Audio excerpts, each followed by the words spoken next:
¿Se refiere con ello al final de la historia del mundo? ¿O está hablando más específicamente del final de la era judía? Vayamos una vez más al aula de clases a escuchar al Dr. R.C. Sproul mientras explica que estos pasajes no describen el juicio final de Jesús, sino algo totalmente distinto. Continuando con nuestro estudio de la crisis en la escatología, el punto que quiero ver en esta sesión es el siguiente. Cuando Jesús habló de su venida en el fin del siglo, quiso decir con esa frase el fin del siglo, el fin de la historia mundial, ¿o estaba hablando específicamente sobre el fin de la era judía? Ese es uno de los puntos críticos que están en disputa aquí con respecto a las referencias temporales de la escatología del Nuevo Testamento. Me gustaría leer una porción del texto de Mateo para ustedes de la Reina Valera, la revisión de 1960, donde leemos en el capítulo 13, versículo 38, la interpretación de Jesús de la parábola de la cizaña. Él dice, y cito, «El campo es el mundo, la buena semilla son los hijos del reino, y la cizaña son los hijos del malo. El enemigo que la sembró es el diablo. La siega es el fin del siglo, y los segadores son los ángeles. De manera que como se arranca la cizaña y se quema en el fuego, así será en el fin de este siglo». Ahora, la razón por la que leí de la Reina Valera del 60 es que se lee un poco diferente a otras traducciones en español. Ahora, si me sigues por un momento, leeré de la Nueva Biblia de las Américas. En el versículo 38 leemos, «Y el campo es el mundo». Así es exactamente como lo traduce la Reina Valera 60. «La buena semilla son los hijos del reino, y la cizaña son los hijos del maligno.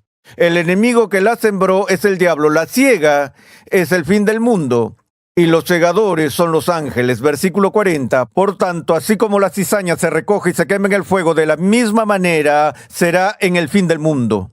Nota que en los versículos 38, 39 y 40, 3 veces la Nueva Biblia de las Américas tradujo las palabras de Jesús usando la palabra en español mundo. En la Reina Valera 60, mundo se usa en el versículo 38, pero en los versículos 39 y 40, la palabra siglo es usada en lugar de mundo. Ahora, ¿por qué es eso? ¿Por qué la diferencia? Bueno, la sencilla razón de la diferencia es que hay 2 palabras griegas diferentes en el texto del Nuevo Testamento que están siendo traducidas aquí. En el versículo 38, la palabra griega es la palabra cosmos, que es la palabra común que se usa para describir el mundo. Hablamos de eventos cósmicos y demás. Esa es la palabra griega cosmos. Luego, en los versículos 39 y 40, tenemos la palabra griega aion, que significa siglo o época, en vez de mundo. Es por esta razón que traducciones modernas como la Nueva Biblia de las Américas añaden una nota de pie a la palabra griega aion para hacer notar que puede traducirse también como siglo. Mi problema con esto es que puedes asumir, como muchos han asumido, que cuando Jesús estaba hablando del fin del siglo se refería al fin de la era humana, el fin de la historia del mundo. Y entiendo por qué se pudiera usar mundo para traducir este texto, pero francamente creo que no debieron haber hecho eso debido a la diferencia de las palabras griegas y la confusión que el uso de mundo pudiera causar al interpretar el texto en conjunto. Pero eso todavía no resuelve nuestro problema, porque el término fin del siglo podría referirse, por supuesto, al fin de la era humana. Se refiere al final de algún periodo de tiempo, al final de alguna época. De nuevo, la pregunta es si es el fin de la historia tal como la conocemos o es más específico y definitivo con la referencia a la era judía. Bueno, de nuevo, tenemos que enfrentarnos al hecho de que al asumir la posibilidad de que se trata de una distinción entre la era judía y la era humana, podríamos estar exponiéndonos a la acusación de estar enredados en interminables especulaciones y creando de la nada una diferencia que la Biblia no presenta. Ahora, para que eso no suceda, creo que sería importante que encontráramos en las Escrituras alguna referencia al uso de este término siglo que sea más específico y más distintivo que el concepto general de la era de los seres humanos o de la historia del mundo.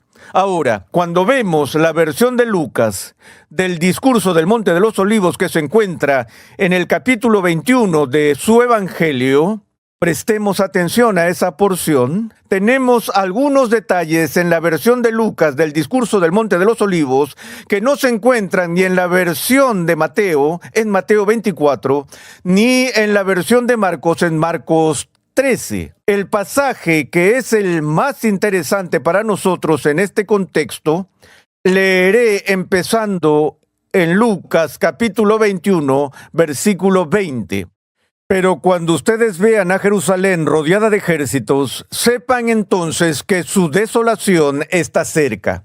Entonces los que estén en Judea huyan a los montes, y los que están en medio de la ciudad aléjense, y los que estén en los campos no entren en ella. Recuerda que mencioné al principio de esta serie que este era un consejo opuesto a lo que universalmente se considera como un plan de supervivencia aceptado en el caso de un ataque o sitio militar. La gente iría inmediatamente a la mejor ciudad fortificada por su seguridad, y una de las razones por las que Josefo nos dice que 1.1 millones de personas murieron en la destrucción de Jerusalén es porque después de que los ejércitos de Roma invadieron y cruzaron las fronteras de Palestina, la voz corrió a través de las aldeas y la gente del pueblo de todas partes huyó a Jerusalén por seguridad. Pero los cristianos no lo hicieron. Porque aquí Jesús con claridad da la advertencia de no hacer eso. Los que estén en Judea huyan a los montes. Y los que estén en medio de la ciudad, aléjense. Y los que estén en los campos, no entren en ella, porque estos días son días de venganza. ¿Venganza de quién? La venganza de Dios está siendo derramada ahora sobre Jerusalén. Estos son días de venganza para que se cumplan todas las cosas que están escritas. Ay de las que estén encinta y de las que estén criando en aquellos días, porque habrá una gran calamidad sobre la tierra e ira para este pueblo. Caerán a filo de espada y serán llevados cautivos a todas las naciones. Una vez más, esta es una de las predicciones futuras más notables que encontramos en cualquier literatura existente, de cualquier tipo, de cualquier lugar, de cualquier época. Una persona me dijo que le diera un argumento para corroborar la verdad del cristianismo y la respuesta fue los judíos. El pueblo judío había mantenido su identidad, sus orígenes étnicos sin una patria durante 2000 años. Y se reúnen de forma regular y se dicen unos a otros el año que viene en Jerusalén. Soy de ascendencia irlandesa. Cuando era niño, mis padres no me obligaban a ir a la escuela en el día de San Patricio porque la radio popular pasaba canciones irlandesas todo el día. Mi madre me cantaba canciones de cuna irlandesas cuando era bebé a la hora de ir a dormir y crecí memorizando todas estas canciones. Pero por más que trataron de preservar nuestra herencia irlandesa por 2 o 3 generaciones, no nos reuníamos alrededor de una mesa diciendo el año que viene en Dublín. Soy estadounidense, ya no me considero irlandés. Pero los judíos, a pesar de la pérdida de su país y de su centro de culto, se dispersaron por todo el mundo y nunca perdieron su identidad. Eso nunca se ha visto en la historia mundial. Pero fue predicho, es decir, la dispersión de los judíos es predicha por Jesús aquí mismo cuando dijo, caerán a filo de espada y serán llevados cautivos a todas las naciones. Aquí está el versículo crítico. Jerusalén será pisoteada por los gentiles hasta que los tiempos de los gentiles se cumplan. Jerusalén será pisoteada por los gentiles hasta que los tiempos de los gentiles se cumplan. Aquí Jesús no habla de la era judía o de la era gentil. Él no usa ese lenguaje, sino que él menciona esta extraña frase, los tiempos de los gentiles. Ahora, una deducción simple y elemental. ¿Qué tiempos de los gentiles se podrían distinguir de qué otros tiempos? Obviamente los gentiles aquí es una palabra, el término gentiles es una palabra que se usa hoy para diferenciar a los gentiles de los judíos. Si hay tiempos de los gentiles, probablemente ¿qué hay antes? Tiempos de los judíos. Entonces tenemos un periodo específico de tiempo en la historia que se llama los tiempos de los gentiles. Dije anteriormente que hay aquellos que fueron llamados preteristas completos que creen que no solo los elementos del discurso del Monte de los Olivos se cumplieron en el primer siglo, sino que todas las profecías del Nuevo Testamento con respecto al futuro ya han ocurrido, incluida la venida final de Cristo, la gran resurrección, el rapto y todo lo demás. No creo eso. Aquellas personas que toman la posición de que todo ya se ha cumplido en el primer siglo, tienen un problema con esta frase de los tiempos de los gentiles y por eso la incluyen como un pequeño intermedio justo antes de la destrucción de Jerusalén, digamos entre 69 y 70 después de Cristo, donde los gentiles tenían un pequeño asunto ocurriendo en Jerusalén en el momento en que Josefo nos cuenta, pero voy a omitir eso por ahora. La cosa es que cuando Lucas habla de que Jerusalén fue pisoteada por los gentiles, ¿hasta qué? La palabra que allí se traduce hasta qué se refiere claramente a un punto final. Y ese punto final es el cumplimiento de los tiempos de los gentiles. Es decir, Jerusalén será controlada por los gentiles durante un periodo definido de la historia, pero llegará un momento en que eso terminará.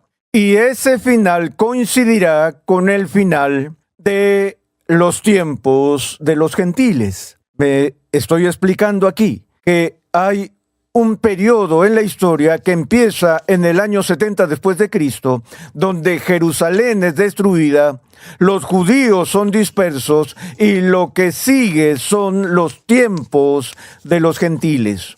Pero eso no dura para siempre. Hay un tiempo en que eso se cumplirá.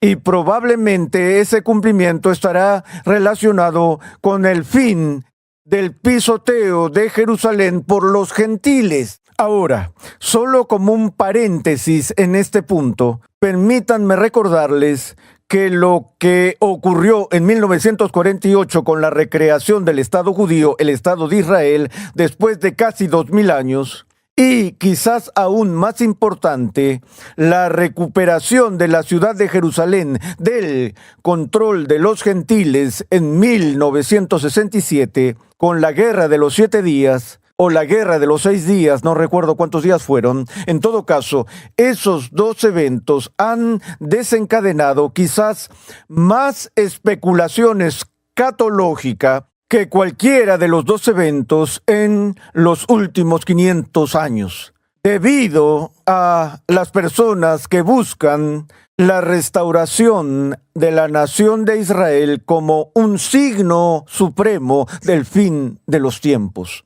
Ahora, eso se relaciona con el tipo de posición que tiene sobre el milenio y entraré en eso más adelante, pero puedo recordar en 1967 ver a los soldados judíos entrar al centro de Jerusalén con sus armas y cuando llegaron al muro de los lamentos arrojaron sus armas y se olvidaron del tiroteo y se dirigieron directamente al muro de los lamentos y empezaron a orar. Y recuerdo haber visitado a un estudioso del Antiguo Testamento esa noche y decirle, ¿qué haces con esto? Él dice, bueno, no sé qué hacer con esto, pero es muy interesante. Fue entonces cuando Karl Barth dijo que la gente empezó a leer la Biblia en una mano y sus periódicos en la otra mano. Pero este es un pasaje oscuro aquí. Es la única vez en el discurso del Monte de los Olivos de los 3 evangelios sinópticos que se hace alguna mención sobre los tiempos de los gentiles. Pero sí tenemos otra referencia a los tiempos de los gentiles que no se encuentra en el discurso del Monte de los Olivos, sino en uno de los capítulos didácticos más importantes con respecto a la expectativa futura en los escritos de Pablo en Romanos capítulo 11, cuando Pablo habla de la iglesia injertada en el árbol original o el tronco de Israel, y que nosotros que somos gentiles o los recién llegados hemos sido injertados en el pueblo histórico de Dios, que por supuesto somos la nación de Israel. Y Pablo dice en el versículo 25 de Romanos 11, porque no quiero, hermanos, que ignoren este misterio, para que no sean sabios en su propia opinión, que a Israel le ha acontecido un endurecimiento parcial hasta que haya entrado la plenitud de los gentiles. De nuevo, hay mucha controversia en la interpretación de Romanos 11. Algunos creen que cuando Pablo habla de Israel, no está describiendo al Israel étnico, no está hablando del pueblo judío, está hablando del nuevo Israel, la iglesia cristiana.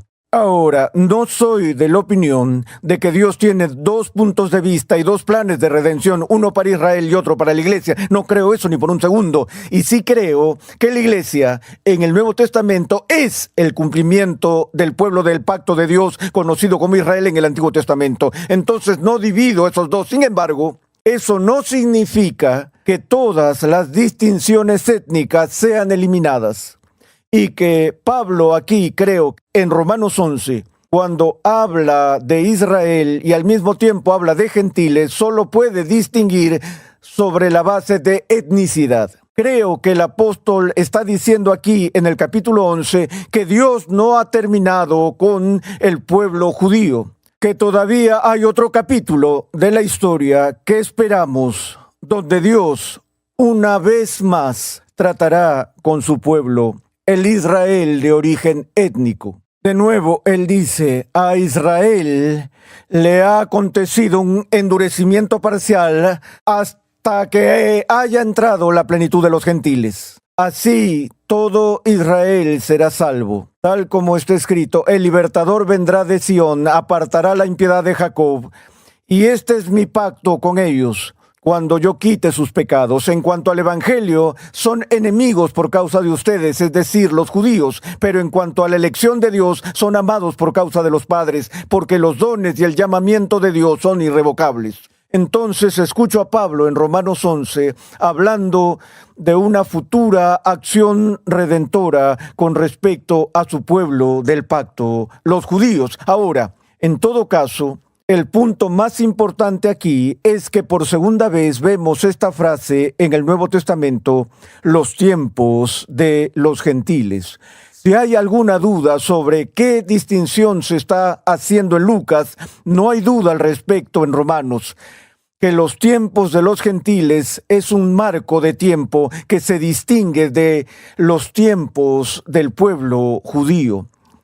Él habla, como lo hace Lucas, de que los tiempos de los gentiles se cumplieron. Alguien podría preguntarme, bueno, si ese es el caso, y si Lucas está diciendo que Jerusalén será pisoteada hasta que se cumplan los tiempos de los gentiles, y ya no es pisoteada, ¿no significa eso que los tiempos de los gentiles han terminado? ¿Y deberíamos estar en el final? No necesariamente, porque por un lado, aunque los judíos conquistaron Jerusalén, todavía tienen mucho que está bajo el control de los gentiles. Y los judíos no tienen dominio completo sobre la ciudad de Jerusalén. La están compartiendo todavía en cierto sentido. Están bajo los pies de los gentiles. Así que no sé qué significa eso, si los judíos serán expulsados de Jerusalén mañana y esperamos otros 3000 años antes de que se cumpla el tiempo de los gentiles. Lo dudo. ciertamente da una razón para hacer una pausa y decir, estamos al borde de algún gran evento histórico, redentor importante. De nuevo, la tentación en cada generación es pensar eso, porque todos queremos con desesperación ver la consumación final del reino de Cristo, y cada generación debe ser diligente y vigilante y tener esa esperanza ardiendo en su pecho. Por ahora, solo estoy tratando de decir que sabemos que los tiempos de los gentiles empiezan en el año 70 después de Cristo. Si ese es el caso, ¿no sería lógico decir que los tiempos de los judíos o la era judía terminó en el año 70 después de Cristo, el final de la era judía, el inicio de la era gentil, si quieres? De modo que, de nuevo, el marco de tiempo encaja con el año 70, en lugar de oponerse a este. Ahora, rápidamente, antes de que se acabe nuestro tiempo, quiero dar algunas referencias de otros marcos de referencia de tiempo que no son de ninguna manera exhaustivos, pero que se refieren a la expectativa de cercanía de los últimos días según los escritores de las Escrituras. En Mateo 10:23, no terminarán de recorrer las ciudades de Israel antes de que venga el Hijo del Hombre. En Mateo 26:64, Jesús está hablándole al sumo sacerdote y dijo, verán al Hijo del Hombre viniendo sobre las nubes del cielo. Romanos, la carta de Pablo a los Romanos, capítulo 13, ya es hora de despertarse del sueño, la noche está muy avanzada y el día está cerca. En 1 Corintios 7, porque la apariencia de este mundo es pasajera. 1 Corintios 10, verso 11, un pasaje crítico para nosotros, para quienes ha llegado el fin de los siglos. Filipenses 4:5, el Señor está cerca. En las epístolas generales, Santiago 5:8-9, la venida del Señor está cerca, ya el juez está a las puertas. Primera de Pedro 4:7, el fin de todas las cosas se acerca. Primera de Juan 2:18, es la última hora, sabemos que es la última hora. En el libro de Apocalipsis, que veremos por separado, capítulo 1, verso 1, la revelación de Jesucristo con respecto a las cosas que deben suceder pronto. 1:3, el tiempo está cerca. 3:11, vengo pronto. Capítulo 22, versos 6 y 7. Dios envió a su ángel para mostrar a sus siervos las cosas que han de suceder enseguida, por tanto yo vengo pronto. Y así tenemos una lista de referencia tras referencia tras referencia en el Nuevo Testamento que apunta a